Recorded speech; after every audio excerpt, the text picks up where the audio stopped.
mbokk yi kon ba léegi rek ñu ngi ànd ak Mbousnakh TV ak Salam TV ci visite bu ñu def fii rek ci Diamalaye fekk fi rek Mbousnakh Production Ousseynou ba tey rek fekk nañ fi champion yu bëri mel ni ñoom Dame Séne ñoom Franc gaa yëpp ñu ngi fii Ousseynou lan nga leen di wax.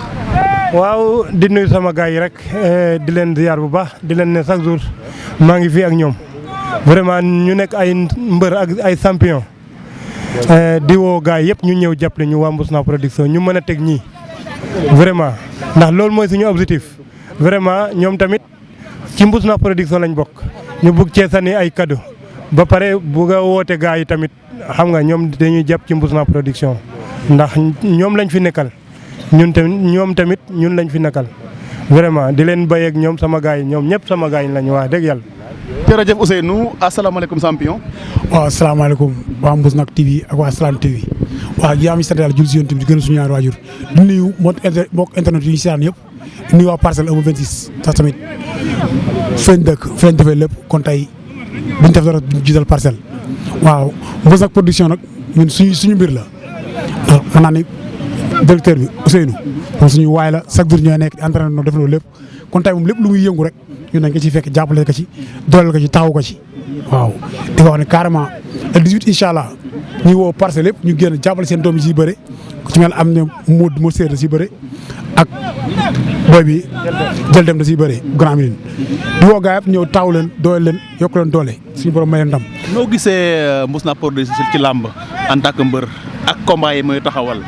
waaw bi mu ñëwee wax dëgg yàlla ñaan ko yokkul yaa wàññi te bi mu ñëwee gis nañ ni yokk na bu baax ndax journée mi ngi def journée yu neex en même temps mi ngi jàppale waa côté sans bu tëggee da ngay gis ni carrément kii fa mu dëkkee seetaanu leen sans bu tëggee côté bu njaan boobu yëpp da nga leen ci sentir bu baax ci bis bi kon nag ku mel noonu ku am wax dëgg yàlla nga koy taxaw jàppale ko di wax gars yi nañ gën a jàppale taxaw ko ndax tamit am na ay projet quoi am na ay initiative yu nekk ci kaw ñu te mu ngi ci kon nag gars yi gën a dooleel yokk ko doole jàppale ko taxaw ko ndax tamit muy def ab facteur de développement lay def li muy def noonu lu am solo la. looy wax mbër yi nga xamante ne ñoom la teg ak niñ ko war mën a jàppale ci bés bi. waaw mbër yi nañ ko jàppale comme ni mu waree rek nañ mobiliser seen supporters yëpp ku nekk ñëw taxaw ci bis bi bu baax ñëw buñ bëree ñëw ci bis bi ñu bëre fulla ak bëre fayda def jom ak fulla ak fayda di ñaan ñëpp jàmm di wax mbër yëpp nañ mobiliser bu baax te xam ni làmb yi incha allah dina am ambiance lépp ñu ci. te ñun ñëpp ñu ngi ci biir incha allah ci bis bi waaw. ñu ngi lay jaajëfal bu baax. jaajëf maa ngi lay bëgg bu bër. ok jërëjëf. Franc ki nga xamante ne mooy Modou Dia xam ngeen Dame Séne ndaanaan la vraiment donc nekk doomu ndey Ousseynou bu Mbousnakh Production vraiment Franc moo nekk nii champion ñu ngi lay nuyu. waaw ñoo ngi lay fay bu baax a baax. ñu fekk la fii géej. waaw géej moom fii la ñuy tàggateew fii la ñuy tàggatoo fii la ñuy entraîné fii la ñuy defee lépp. mais daa mel ni Franc yow da ngaa ñëw pour doxantu si de. waaw doxantu si dañoo jóge Yoff doon entraîné après ñu ñëw. mais xoolal gars yi champion yi ni ñu mel yow ak yow nice. waaw non noonu lañu yàlla bindee xam ma rek noonu lañu yàlla bindee. mën nga ñu fàttali ñaata combat nga am. waaw man nii maa ngi si 6 combats. 6 combats ak nu mu demee. waaw 5 victoires benn sans verdict. 5 victoires benn sans verdict. waaw yow Franc mii yow. waaw man est-ce que yokkuloo ko Franc. non yokku ma ko loolu laa bëri gars yi ñoo ngi fii duñu ma bàyyi ma fenn loolu laa bëri si combat. ah bon waaw. 6 combats 5 victoires benn sans verdict. waaw ñun ay xale lañ ñun ay. bi am nga combat. non nii booy ñoo ma ñemewuñ. ah bon booy ñoo ma ñemewuñ booy instant. waaw Mbousnakh Production xanaa yow la wax ci kii. Franc day door a jógee ci combat nag. waaw Franc mi li Ndiago di mobiliser lay mobiliser. ah bon day jaay 5 bloc 6. ah bon ñoo bokk koñ. vraiment. lay wax ci Mbousnakh Production. waaw Mbousnakh Production moom benn site bu may ciblé ma bañ na ko dama abonné si ñoom moo tax ba ma ñëwee rek maa ngi doon ba xam moom la.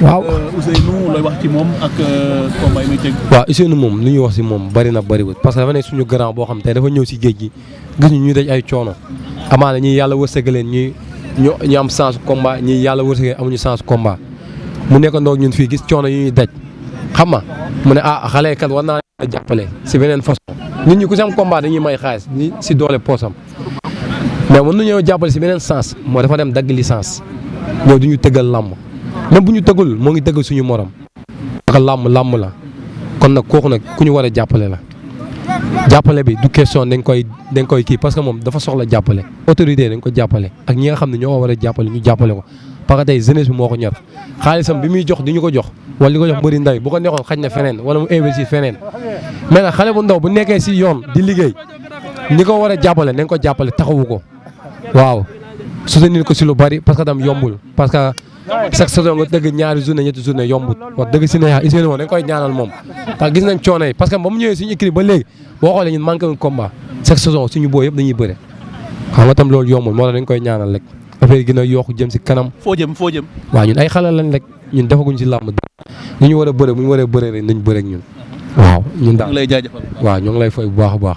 jërëjëf mu nekk Franc moom itam nekk mbër bu am avenir am 6 combats 5 victoires benn sans verdict ñoom ñëpp ñu bokk ci njabootu Mbousnakh Production di Ousseynou mi nga xamante ne fekk nañ ko fii ci place bi mu ànd ak ñoom di entraîner Ousseynou ko xam Ousseynou xam lambalogue la moom mbër la wax na ko léegi sax mbër la kon fekk ko fi muy entraîner du mbetteel voilà waaye comme ni mu ko waxee di woo képp ku nekk tund Mbousnakh Ngoundiane Tassette Noto ñoom ñu ñëw jàppale ko ci li nga xamante ne loolu mooy liggéeyam mooy làmb mu jàppale ay ndaw gis ngeen ndaw yaa ngi entraîné fii yëpp tey soxla ay combat buñ ko doolelee moom dina mën a dooleel mbër yi pour ñu mën a am combat.